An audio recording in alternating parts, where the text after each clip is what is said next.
My name is Nicole Franchino, and I will be presenting on immigration from the 19th century.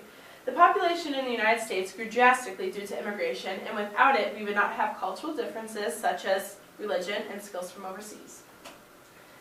The United States experienced a huge immigration wave during the colonial era of the 19th century from the ages 1880s to 1920. Many people came from America seeking economic opportunity, religious freedoms, and even personal freedoms.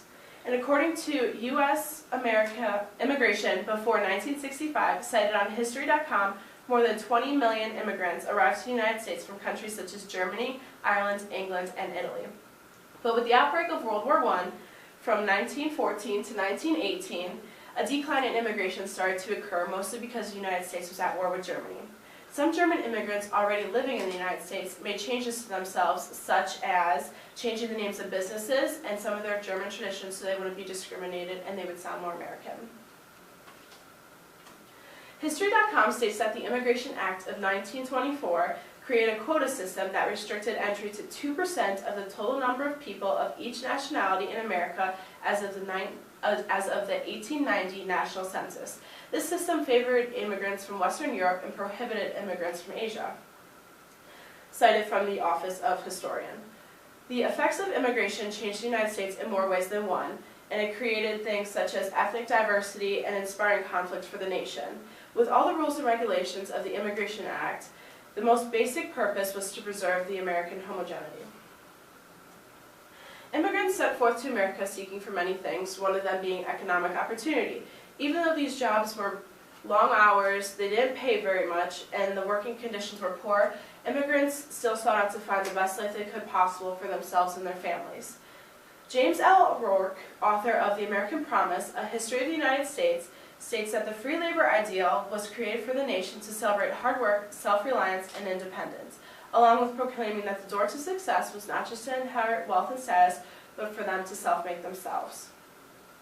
Abraham Lincoln argued that the free labor system would give hope, energy, and progress to all, as well as improvement for working conditions. This prohibited farmers and artisans to ensure the products of their own labor, but also benefiting wage workers. Immigrants came from all over, such as Germany and Ireland. The Germans brought to the United States butchers, bakers, machinists, shopkeepers, and carpenters. They often settled in the Midwest, congregating in cities. Also cited from Rourke. With all these new people and all these different kinds of skills looking for jobs, Americans had to work harder to keep the ones they already had.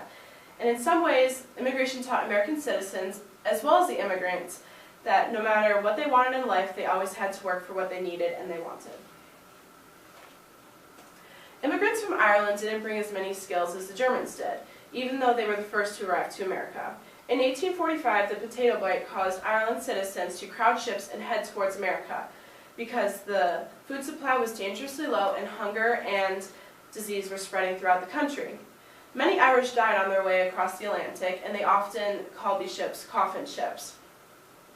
They entered at the bottom of the free labor ladder and struggled to achieve the goals they dreamed of.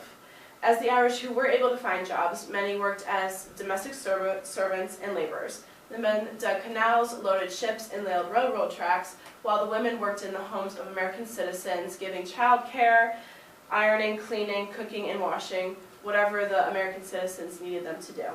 Even with America's poor economy, the Irish still made more in one day than they would in several weeks back in Ireland.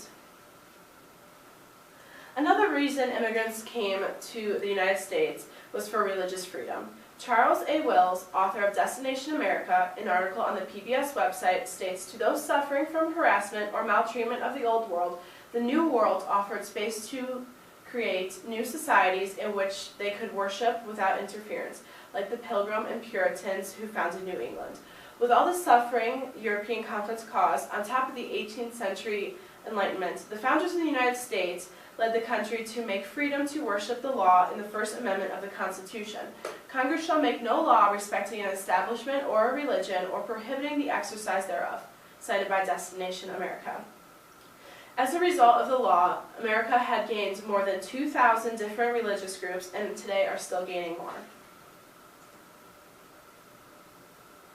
Immigrants During Wartime by Iowa Pathway states that economic opportunity and religious freedoms were two of the main reasons immigrants came to America, but then there were some who were just looking for personal freedoms to better the life of themselves and their families.